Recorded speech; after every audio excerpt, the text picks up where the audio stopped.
I am the Lord your God, who brought you out of the land of Egypt to the promised land. And you will have no other gods before me. I hope that got your attention. And I hope that you don't believe that I'm talking about me, because I have not cracked up in the past year, totally, yet. What I just told you, though, was God's grabber.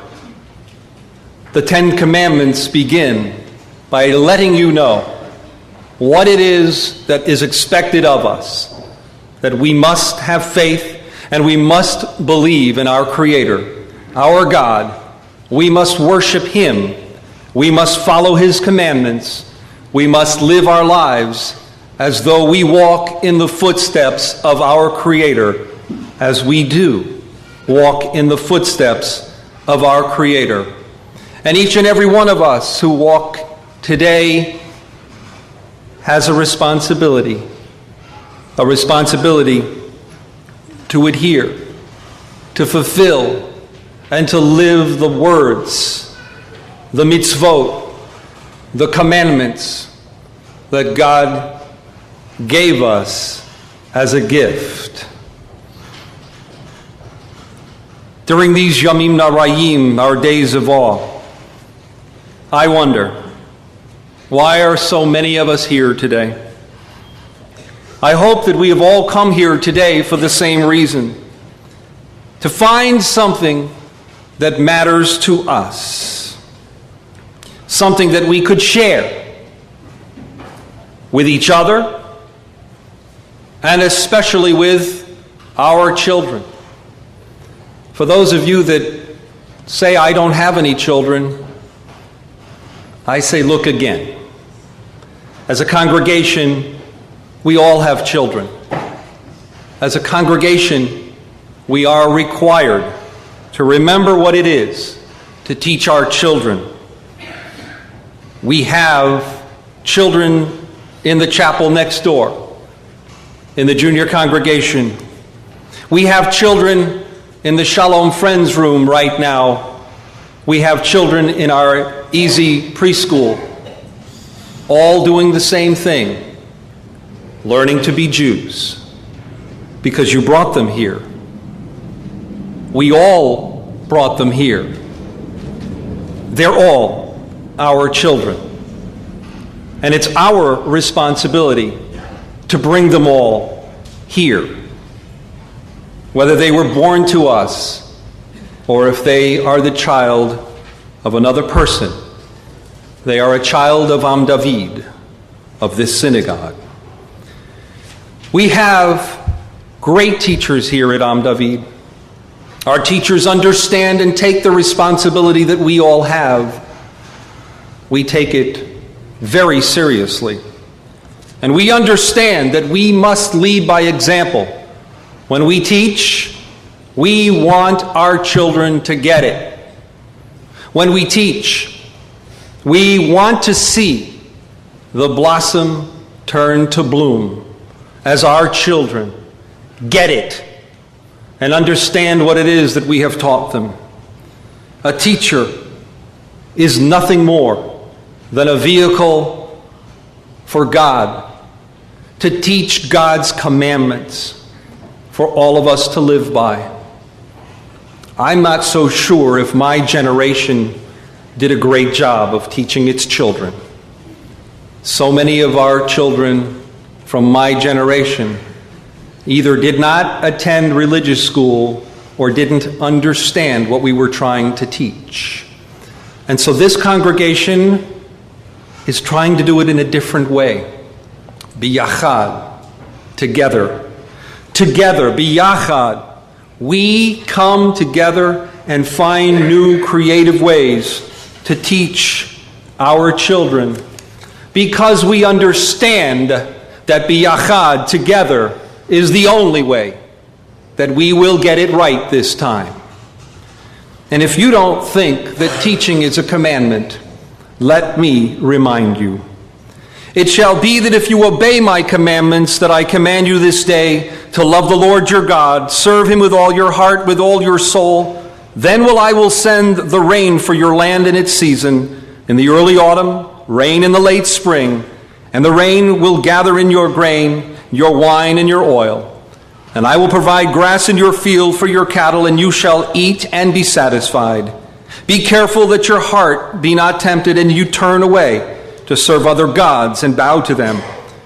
For then God will be furious with you and will block the heavens, and there will be no rain, and the land will not yield its produce.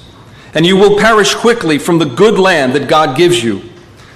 Take these my words to your hearts, to your souls, and bind them for a sign on your hands and for frontlets between your eyes.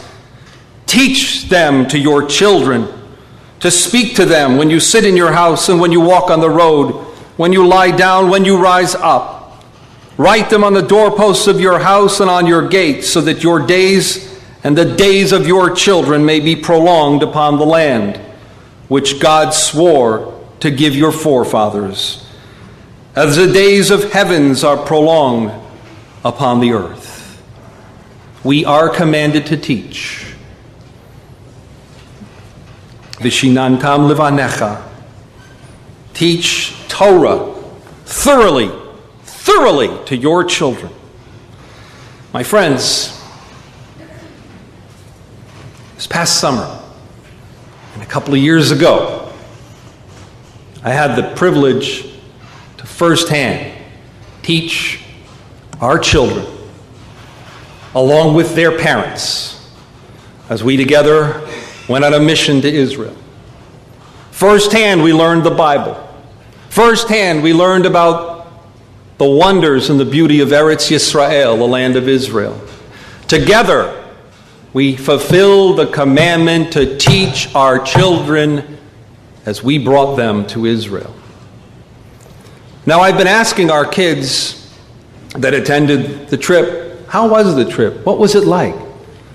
And about a week or two ago, one of the kids, they're all special, but one of the kids sent me an email about her trip. And I read this email, which was her summer assignment in her secular school, and realized, we are doing it. We've done it. Success. Mazel tov. Bingo. She got it. And I wanted to share with you all today what it is that we do here at Am David and how we successfully teach our children. I'm not pinpointing one child. I'm pinpointing one child's perspective on how it was to be in Eretz Yisrael. And when Lindsey Lerner comes here and expresses the words that she wrote for her secular school, I hope you will share what I enjoyed when I first read it, almost burning out my laptop with tears. Lindsey Lerner. Thank you, Cantor Rick, my teacher. Happy New Year, everyone. Sitting in an airport in New York may not sound like the perfect place to meet one of your best friends, but for me, it was. It was the night during this summer that we were going to leave on our journey to Israel. Our group arrived at JFK Airport at 11 p.m. The flight was scheduled to leave at 2 a.m. Of course, nothing was on time, and we didn't leave until about 5. During those 6 hours, after endless security and countless "may I see your passports," we made it to the gate. At gate 6B was where I met one of my new best friends, Rabbi Perlman, a 12-year-old boy from Maryland who was singing our song by Taylor Swift while running up and down the aisles of the airport. I had never met him before this trip, but boy, did we have a good time. Everywhere we went, we were inseparable. Altogether, there were 50 people on our trip, and we were separated on 2 buses, Bus A and Bus B. Bus A held the people from Rhode Island, whereas Bus B held the people from Maryland and New Jersey. Of course, there was no way that Ari was going to be on Bus B, so we smuggled him onto our bus, and nobody, except his father, noticed. Everywhere we went on this trip, over the course of 2 weeks, was a different adventure. Whether it was walking through the streets of Jaffa, floating in the Dead Sea, or standing separated by a barrier at the Western Wall, each and every place that we went meant something different to us. But the important thing was that we both had someone to talk to throughout the trip. Every single place that we went completely amazed the both of us. But really, anything could have, because we were just so grateful to be there. But there was one specific place where we needed each other the most: Yad Vashem, the Holocaust Museum in Jerusalem. We walked through together, side by side, looking at the devastation of what had happened, and for the most part, held ourselves together. We both had an idea of what this museum was going to be like, but when we entered, it wasn't what we thought. It was an odd-shaped building, and if you look straight down, there were ropes set up in a zigzag formation. Our guide, Moshe, explained to us that those ropes were like that to symbolize that you had no choice, but to follow the way the ropes went, just like our ancestors had no choice during the Holocaust. There were images and videos showing and explaining the horror during the Holocaust, which made you think, what if that was me? Standing with Ari and listening to the videos of people telling their stories of what had happened to them was terrifying. When we finally reached the end, it was an overlook of Jerusalem. And after walking through something like the Holocaust Museum that was so tragic and devastating, and being able to see what we had to get through to reach this place was indescribable. Ari and I stood next to each other, walking towards the railing, separating us from the crowded streets of Jerusalem, stuffed with Orthodox men with their fringes tailing behind them and the loud chatter of the little Orthodox children. As we made our way towards the railing, everything seemed to stop. The chatter of the little Orthodox children and the footsteps of everyone else. Looking down, you could see the communities of people. But as soon as you looked up, you could see what Israel was all about, and the beauty of a country that so many people misunderstand. I was the first to start crying. Ari didn't even need to look over before he reached up to put his arm around me, and then he started crying too. We stood there for about 5 minutes, just staring out over Jerusalem in silence. If I didn't have Ari on this trip, it would have not been the same. For most people, the 4th of July is a time for fireworks, cookouts, and a time to relax with your family and friends.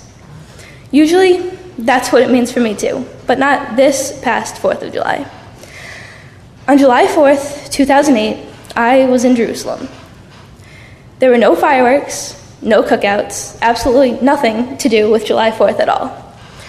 Most of our group didn't even realize that it was the 4th of July. This was my first 4th of July that I had been out of the country for. We woke up at our hotel overlooking the Dead Sea and left for Masada.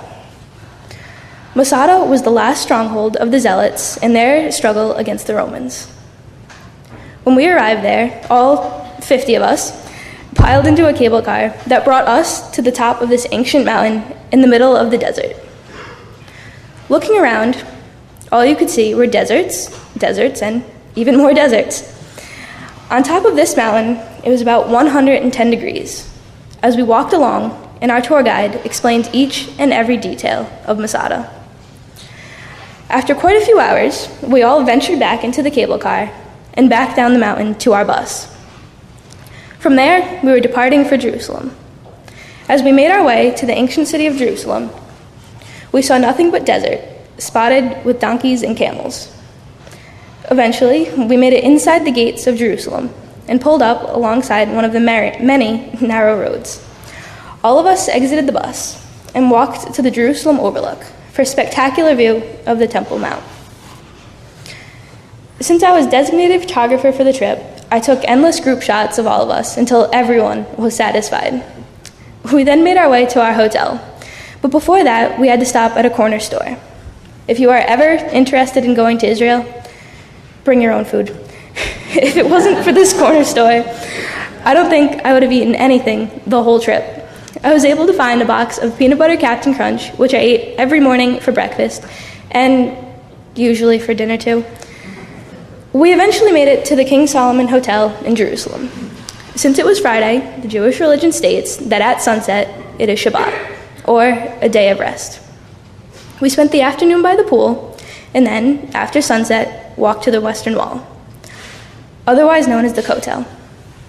Since it was after sunset on Shabbat, we had to walk, because no type of transportation is used, especially in Jerusalem. A group of about 25 of us walked about a mile to reach the Kotel. The closer we got, the more hectic it became. There were people everywhere, mostly Orthodox men and women dressed in their traditional black and white attire. There's a side for men and a side for women. The cantor's daughter, Jess, my mother, and a few others from the trip made our way towards the wall.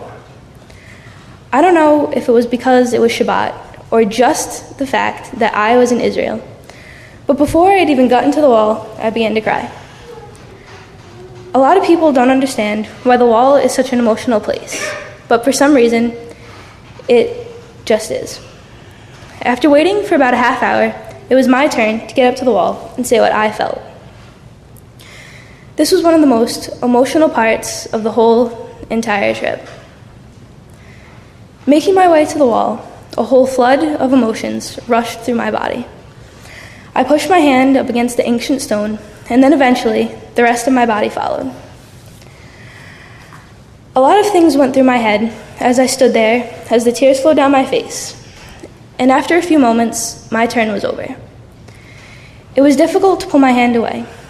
For some reason, it felt like it was magnetized, and it shouldn't be taken away. After everyone had had their turn, we walked back to the top of the little hill, where both men and women could stand together. Many of us were crying as we all stood there together and conducted our own mini-service. Once we were finished, we started walking back to our hotel, discussing our thoughts and opinions of the experience that we had just had. I'm so happy that my teacher was there for this experience.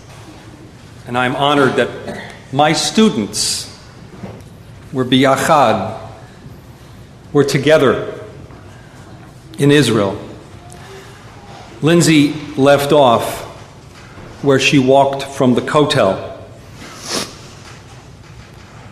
and we met together. A little bit of a different perspective of that moment from my eyes. For those of us that had been to Israel before, it was quite hectic at the Kotel on that Friday evening as Shabbat was beginning.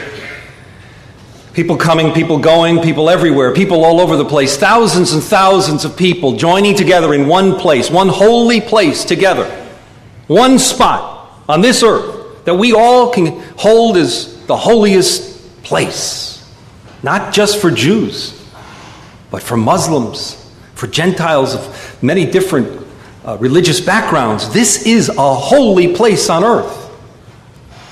And the men that gathered at the Kotel were all standing around trying to pray together. And I looked at my brother Manny and I said, Manny, we need to daven Maruf. And he said, we can't. I said, why? We don't have a minyan.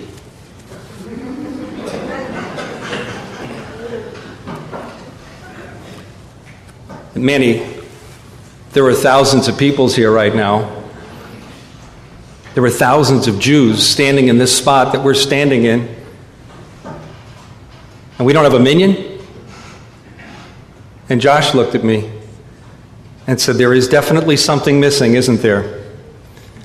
And we all looked at each other as we saw this group of 10, and that group of 10, and that group of 10, and this group of 10, all davening as groups of 10. I couldn't go there and daven. I didn't have the right clothes on. I couldn't go there and daven. I wasn't from that specific group. Where do we go? Where do we go? And Josh looked and said, I know what's missing. And we said, what? He said, the women. The women. And we all looked at each other, the 7 or 8 men that were there, without and the ability of having a minion. We walked up towards the common area. We got Judy to please go in and get the rest of the women. And one by one, they filed towards an area that was off limits, by the way, to men and women davening together. Off limits. There is a place in the back, which is you are allowed to daven with men and women. Robinson's Arch, but where we were, right directly in front of the Kotel in the common area. Manny, Josh, and Rick, Eli wasn't on this trip unfortunately, led the Mariv service with our men and women together, singing out in song, being protected by an IDF soldier because we were singing out in song in mixed company in this area. Biyachad, together. We stood together as a group, united because we had something in common. We had our children, we had our women, we had our men together praying, and we had comfort knowing that we had something in common. And that, my friends, is the importance of maintaining a place united and not a place of 10 here and 10 there and 10 over there. But together, biyachad, together, we must educate our children. We must maintain a house of worship for our God who brought us out of the land of Egypt to bring us to this special place. We must fulfill the mitzvot and the obligations that God gave to us. We must protect this place. We are not strangers. We are not individuals. We are biyachad. We are one with our children, with our parents, with our adults, and we are all responsible for each other as one great David. L'shana tova, tikatevu. May this new year be one filled with sweetness, goodness, and may we all be inscribed in the book of life, biyachad, together. And let us say, Amen.